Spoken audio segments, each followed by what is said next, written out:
जैसा कि दोस्तों ईरान और इजराइल का अभी जंग चल रही है, इनके बीच में काफ़ी बड़ा युद्ध हो रहा है। और आप लोग देख सकते हैं काफ़ी ज़्यादा मिसाइल इधर से भी छोड़ी जा रही हैं, उधर से भी हमले हो रहे हैं। तो काफ़ी ज़्यादा भी मामला ख़राब है। और भारत का इसमें क्या आता है, भारत क्या कर सकता है इनके लिए? मोदी जी जो हमारे पीएम है, प्रधानमंत्री हैं, उनका क्या हाथ है इसमें? वो क्या कर सकते हैं? वो इस युद्ध को रुकवा भी सकते हैं या फिर इसे और बढ़ावा दे सकते हैं? आप लोग इस वीडियो में जानिए।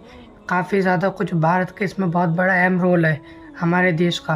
तो आप लोग इस वीडियो को देखिए, सारी हकीकत आपको पता चल जाएगी। तो चलिए पहले मैं आप लोगों के सामने इस वीडियो को चालू करता हूँ, फिर आप मुझे अपनी कीमती राय कमेंट में बताइए। आप लोगों का क्या कहना है, आप लोग क्या कहते हैं इस बारे में, आप लोग का क्या विचार है? तो चलिए पहले वीडियो को देख लेते हैं, फिर आगे बात करते हैं। बदल गया है दुनिया का पावर डायनामिक्स। अब रूस अमेरिका नहीं, भारत के हाथ में है असल ताकत। सभी महाशक्तियों को भारत की दरकार है। कई गरीब देश भारत के आसरे बैठे हैं, यानी कि कुछ भी हो सकता है, लेकिन हिंदुस्तान को कोई नजरअंदाज नहीं करने वाला। इसी वजह से सवाल तो पूछा जाएगा, क्या भारत ईरान इजराइल की संभावित जंग में कोई बड़ी भूमिका निभाने वाला है? क्या दुनिया के सामने पीएम मोदी नए मीडिएटर के रूप में सामने आने वाले हैं?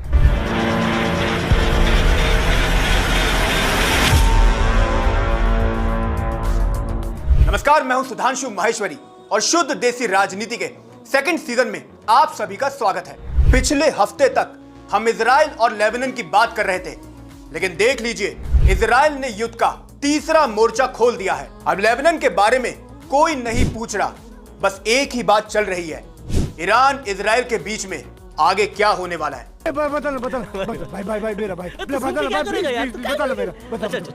अब फ्यूचर तो हमने भी नहीं देखा, लेकिन एक बात बता सकते हैं, इजराइल बहुत शातिर है।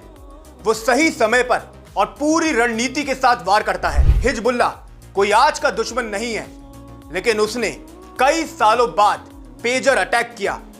ऐसे में ईरान से वो पंगा लेगा, लेकिन कब और कैसे, ये सिर्फ नेतन्याहू जानते हैं। वैसे एक बात तो दुनिया भी समझ चुकी है, अगर इस संभावित युद्ध को रोकना है, India has to play its role. भारत का मध्यस्थता टेबल पर होना काफी जरूरी है। हम आपको सीधे 5 कारण बताते हैं, आप खुद समझ जाएंगे व्हाई इंडिया मैटर्स। पहला कारण, भारत ईरान और इजराइल दोनों का अच्छा दोस्त है।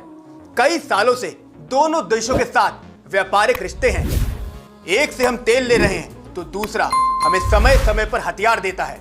इसके ऊपर आप खुद सोचिए, जो भारत लगातार न्यूट्रल खेल रहा है, पूरी दुनिया को मैसेज जा रहा है, यहां कोई पक्षपात नहीं होने वाला। दूसरा कारण, जैसे प्रोडक्ट्स की ब्रांडिंग की जाती है, इंडिया ने भी अपनी ब्रांडिंग कर रखी है। हम बुद्ध की धरती से आते हैं और हमारे सभी प्रधानमंत्रियों ने समय समय पर बोला है, हिंदुस्तान एक शांति प्रिय देश है। हम बिना कारण किसी पर हमला नहीं बोलते, हम बिना वजह पंगा नहीं लेते। भारत की ये अप्रोच उसे मैच्योर दिखाती है, दुनिया की नजर में भरोसेमंद बनाती है। मध्यस्थता करवाने के लिए ऐसा ही देश तो चाहिए। तीसरा कारण, चीन पर अब दुनिया इतना भरोसा नहीं करती। उसकी विस्तारवादी नीति ने बता दिया है, वो शांति का समर्थन तो नहीं करता। ताइवान से लड़ना, हांगकांग पर कब्जा करने का सोचना, ऐसे में एशिया में दूसरा मजबूत और शांति पसंद करने वाला देश बचता है भारत। मजे की बात, अमेरिका भी चीन नहीं, भारत को आगे करना चाहता है।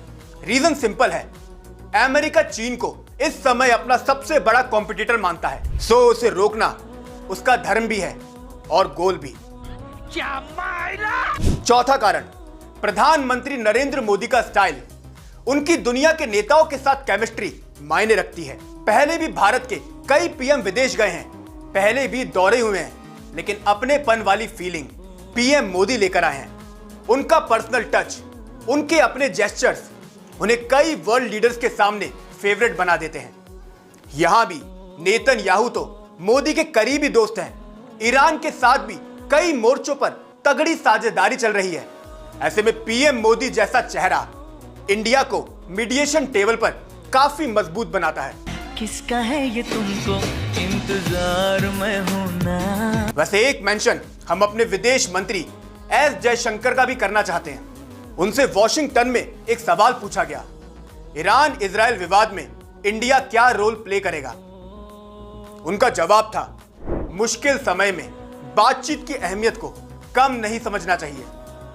मैसेज क्लियर था, बातचीत से ही शांति वाला समाधान निकलने वाला है।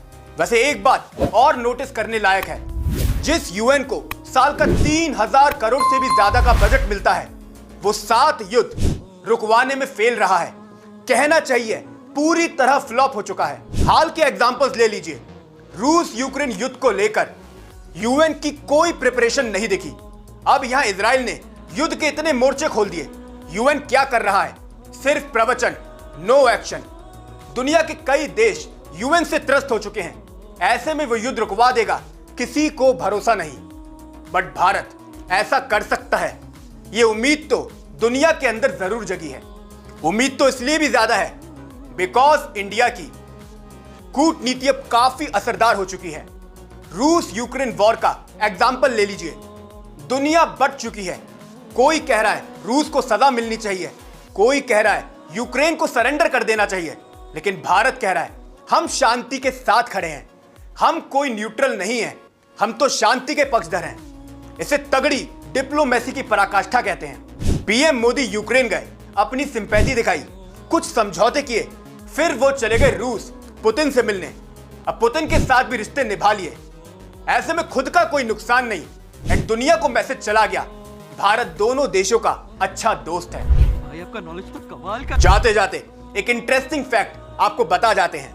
ये तो आज का जमाना है कि हम इंडिया को न्यूट्रल खेलते हुए देख रहे हैं। देयर वॉज अ टाइम जब दूसरे देशों के युद्ध में हम घुसे थे, हमारे सैनिक शहीद हुए। फर्स्ट वर्ल्ड वॉर और सेकेंड वर्ल्ड वॉर इसका क्लासिक एग्जाम्पल है। आजादी के बाद भी जब वियतनाम वॉर हुआ था, इंडिया ने खुलकर अमेरिका का विरोध किया था, कई मोर्चों पर उसे टारगेट किया गया। अब इस बार ईरान इजराइल विवाद में मोदी जी ने नेतन्याहू से फोन पर बात की है, टेररिज्म पर जीरो टॉलरेंस की बात कह दी है। इसे न्यूट्रल माना जाए या फिर कुछ फैसले आपकी सोच पर छोड़ देते हैं। बाकी जनसत्ता पर हर शनिवार शुद्ध देसी राजनीति तो जारी ही है। तो दोस्तों, आप लोगों ने इस वीडियो को देखा, मुझे उम्मीद है ये वीडियो आपको समझ में आई होगी। अब आप लोग मुझे अपनी राय कमेंट में बताएं, आप लोग इसके बारे में क्या कहते हैं। तो आप लोग अपनी राय मुझे कमेंट में बताएं। बाकी इस वीडियो को ज़्यादा से ज़्यादा शेयर कीजिए और अब मिलते हैं अगली वीडियो में। जब तक के लिए अल्लाह हाफिज़। और अगर आप लोगों ने हमारे चैनल को सब्सक्राइब नहीं किया तो आप लोग जाने से पहले चैनल को सब्सक्राइब भी ज़रूर कर दें।